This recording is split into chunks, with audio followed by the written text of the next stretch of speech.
కూటమి ప్రభుత్వం వచ్చిన తర్వాత రాయలసీమకు తీవ్రమైన అన్యాయం జరుగుతోంది. మొన్న పులివెందుల మెడికల్ కాలేజ్ లేకుండా చేస్తే నిన్న ఎంఎస్ఎంఈ టెక్నాలజీ సెంటర్ తరలించేశారు. ఇప్పుడు రాయలసీమ గ్రామీణ ప్రాంతాలకు బ్యాంకింగ్ సేవలు అందిస్తున్న ఆంధ్ర ప్రగతి గ్రామీణ బ్యాంక్ ప్రధాన కార్యాలయాన్ని అమరావతికి తరలించేందుకు రంగం సిద్ధం చేస్తోంది కూటమి సర్కార్. సీమ అభివృద్ధికి దోహదపడే ఏ ఒక్క సంస్థను సీమలో ఉండనిచ్చేట్లు లేదని కూటమి ప్రభుత్వంపై మండిపడుతున్నారు సీమవాసులు. కేంద్ర రాష్ట్ర ప్రభుత్వాలు రాయలసీమపై సవతి తల్లి ప్రేమను చూపిస్తున్నాయి. నిన్నటి వరకు రాష్ట్ర ప్రభుత్వం రాయలసీమలో కనిపించిన ప్రతి ప్రధాన సంస్థను అమరావతికి తరలించుకుపోయింది. తాజాగా కేంద్ర ప్రభుత్వం గ్రామీణ బ్యాంకుల విలీనం పేరుతో సీమకే మకుటంగా నిలిచిన ఆంధ్రప్రగతి గ్రామీణ బ్యాంక్ ప్రధాన కార్యాలయాన్ని కూడా అమరావతికి తరలించేందుకు సిద్ధమైంది. అలాగే ఇప్పుడు కూడా రాష్ట్రంలో 50,000 కోట్లతో అగ్రగామిగా ఆంధ్రప్రగతి గ్రామీణ బ్యాంకు ఉంది. అలాగే సొంత భవనం ఉంది. ఈ సొంత భవనం కూడా గతంలో రాష్ట్ర ప్రభుత్వమే ఈ సొంత భవనం కట్టుకోవడానికి కేటాయించిన స్థలం కాబట్టి ప్రభుత్వం కేటాయించిన స్థలం ఉంది. అలాగే మొత్తం దక్షిణ భారతదేశంలో ఏ గ్రామీణ బ్యాంకుకు లేనటువంటి చెస్ట్ సౌకర్యం కూడా ఇక్కడ ఆర్బీఐ ఈ గ్రామీణ బ్యాంక్ ఇచ్చింది. వాస్తవానికి కేంద్ర ప్రభుత్వం గ్రామీణ బ్యాంకింగ్ రంగంలో తీసుకున్న సంస్కరణల్లో భాగంగా రాష్ట్రంలో ఉన్న అన్ని గ్రామీణ బ్యాంకులను కలిపి ఒకటే బ్యాంకుగా చేయాలని నిర్ణయం తీసుకుంది. దీనిలో భాగంగా రాష్ట్రంలోని సప్తగిరి, ఆంధ్ర వికాస్, ఏపీజీబీ, చైతన్య గోదావరి వంటి బ్యాంకులన్నింటినీ విలీనం చేయబోతోంది. ఇంతవరకు బాగానే ఉన్న ఏపీజీబీ ప్రధాన కార్యాలయాన్ని అమరావతి తరలించుకుపోయేందుకు రంగం సిద్ధం చేశారు. వాస్తవానికి ఏపీజీబీ 10 జిల్లాలకు సేవలు అందిస్తోంది.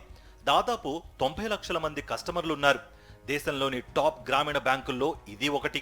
వెనుకబడిన రాయలసీమ గ్రామీణ ప్రాంతాలకు అండగా నిలిచిన ఈ బ్యాంకు ప్రధాన కార్యాలయాన్ని తరలించుకుపోవడాన్ని రాయలసీమ వాసులు తీవ్రంగా వ్యతిరేకిస్తున్నారు. తప్పనిసరిగా కడపలోనే ఈ ఏపీజీబీ ప్రధాన కార్యాలయాన్ని విలీనం తర్వాత ఏర్పడబోయే రాష్ట్ర స్థాయి గ్రామీణ బ్యాంకు యొక్క ప్రధాన కార్యాలయాన్ని కడపలోనే కొనసాగించాలని, అమరావతికి తరలించవద్దని ఈ తీర్మానం ద్వారా మేము డిమాండ్ చేస్తా ఉన్నాం. గ్రామీణ బ్యాంకు అంటేనే గ్రామీణ ప్రాంతాల్లోని అట్టడుగు గ్రామాలకు బ్యాంకింగ్ సేవలు అందించే ప్రధాన ఉద్దేశంతో ఏర్పాటు చేసిన బ్యాంకు. అలాంటిది ఆ లక్ష్యాన్ని విడిచి కేంద్రీకృతం చేస్తూ గ్రామీణ ప్రాంతాలకు తీవ్రమైన అన్యాయం చేస్తున్నారు. ఇలా చేయడం వల్ల సీమవాసులకు ఉద్యోగ అవకాశాలు కూడా పోతాయి. అంతేకాదు బ్యాంకింగ్ సేవలు, రైతుల రుణాల నుంచి విద్యా రుణాలు వంటి అనేకం తగ్గిపోయే అవకాశం ఉందని స్థానికులు ఆందోళన వ్యక్తం చేస్తున్నారు. న్యాయంగా మేము అన్ని విధాల కడపలో హెడ్ ఆఫీస్ ఉండడానికి అర్హత ఉంది కాబట్టి మేమంతా అడుగుతా ఉన్నాము. కేవలం ఇది ఉద్యోగస్తుల సమస్య కాదు, ఇది రాయలసీమకు సంబంధించిన ప్రజల మనోభావాలు దెబ్బతినకుండా, ఎందుకంటే ప్రజలు కానీ రైతులకు కానీ ఎస్హెచ్జి రుణాలు కానీ ముద్రా లోన్లు కానీ ప్రతి ఒక్కటి కూడా గ్రామీణ బ్యాంకులు ఎక్కువగా ప్రజలకు సేవ చేస్తూ ఉన్నాయి.